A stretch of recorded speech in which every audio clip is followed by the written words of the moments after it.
সাদা আকাশের নিচে আমি রাস্তা মেপেছি একা। মেলা দিন পর দেশের মাটিতে পা রাখলাম, সেই লাগতাস। দেখি যাই, বন্ধুর লগে দেখা করতে হইব। এই পুরো পৃথিবীর মধ্যে তো আমার আর কেউ নাই, আর থাকার মধ্যে বাংলাদেশে আমার এই একটা বন্ধুই। ওর সাথেই একটু দেখা করে আসি। ক্যারিমিনাটির তো ফ্লাইট এতক্ষণে ঠিক হয়ে যাওয়ার কথা, বাংলাদেশে পৌঁছায় গেছে হয়। ভাবতাছি কখন যে আয়ে। বুঝছি, আমি একটু সামনের দিকে না গাইলে ওরে পামো না।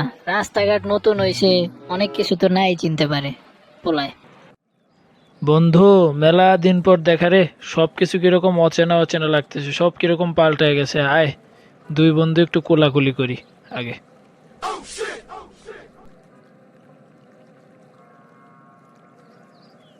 তোর আসতে কোনো অসুবিধা হয় নাই তো বন্ধু? আর এত দেরি হয়ে গেল, বাটা টেনশনে আসিলাম। তোর বেড়ে এমনিতেই বাংলাদেশে কেউ নাই আমি ছাড়া। চল রেস্টুরেন্টে যাই, আজকে সব বিল আমার, আমি খাওয়াম। অনেক দিন পর তুই দেশে আইসুস। বন্ধু, আঙ্কেল আন্টি কিরকম আছে? হ্যাঁ, ওনাদের সাথে একটু দেখা করাবি না আগে? আরে আঙ্কেল আন্টির সাথে দেখা করতে পারবি, সময় আছে। চল, আগে জার্নি করে আসছিস, একটু রেস্টুরেন্টে যাই, খেয়ে দিয়ে আসি। গাড়ি আছে, প্যারা নেই। কি রে বন্ধু, এই গাড়ি কবে কিনলি বেটা? একের তো গাড়িটা চালায় সেই মজা, সুপার স্পিড দিতেছে পুরা। আর বলিস না বন্ধু, এই গাড়ি কেনার ভিতরে বিশাল এক ইতিহাস আছে। যাই হোক, রাত্রেবেলা তুই ফ্রি থাকবি তখন বলবো না। বন্ধু, রেস্টুরেন্ট কি রাস্তার এই পাশে না ওই পাশে? আর কতক্ষণ লাগবো? ওই যে রেস্টুরেন্ট দেখা যাইতেছে সামনে, আল্লাহর দান রেস্টুরেন্ট ঘর, সামনে যায় বামে। বন্ধু, কি খাবি তাড়াতাড়ি বল। যা খাবি আজকে সব আমি খাওয়াবো, কোনো সমস্যা নেই। অনেক দিন পর দেশের মাটিতে পা রাখছি। বন্ধু, এটা করলে তো হইব না। তুমি অনেক দিন পর দেশের বাইরের থেকে এখানে আসছো, এখন আমি তোমার সবকিছু খাওয়াবো। এখানের কাচ্চিটা খুবই ভালো, দাঁড়াও আমি অর্ডার দিচ্ছি। ভাই, আমাদের জন্য দুটা কাচ্চি নিয়ে আসবেন, একদম আপনাদের স্পেশাল যেটা আছে সেটা। ওকে স্যার, একটু সময় দেন, নিয়ে আসতেছি।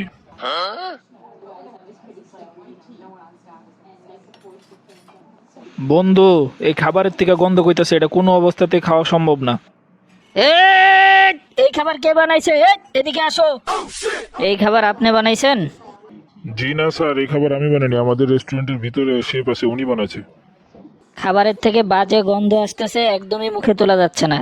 আমি ফুড চ্যানেলে অলরেডি ফোন দিয়ে দিছি, ওরা আইবো, আয় আপনার রেস্টুরেন্টে কি করে দেখেন।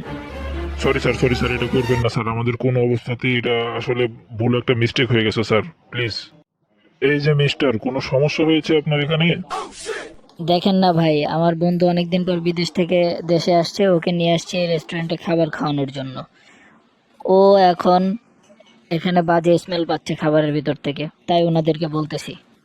এই রেস্টুরেন্টের ম্যানেজারকে, এদিকে আসেন। আপনি এই রেস্টুরেন্টের ম্যানেজার? জি স্যার, আমি এই রেস্টুরেন্টের ম্যানেজার। বলেন, কি সমস্যা? আপনাদের খাবারের থেকে দুর্গন্ধ পাওয়া গিয়েছে এবং ভিতরে যেই আপনাদের শেফ আছে তাকে জরিমানা সহ আপনার রেস্টুরেন্টকে জরিমানা করা হলো 5 লাখ টাকা। আমার পরিচয় দিয়ে আপনি কি করবেন? আমি ফুড চ্যানেলের ম্যাজিস্ট্রেট বলতেছি, আকরাম। সরি স্যার, আমাদের আসলে ভুল হয়ে গেছে স্যার, আমরা আর জীবনে এরকম করব না স্যার, প্লিজ আমাদেরকে এবারের মতো ক্ষমা করে দেন স্যার, এত জরিমানা করবেন না স্যার, আমাদের মালিক স্যার ওরা আমাদের উপরে তো সব দেবে স্যার। কোনো কথাই নয়, 5 লাখ টাকা জরিমানা করছি, বেশি কথা বললে 10 লাখ করবো, তারপরে আবার 3 বছরের জন্য রেস্টুরেন্ট কিন্তু বন্ধ করে দিব। জরিমানা যা তাই।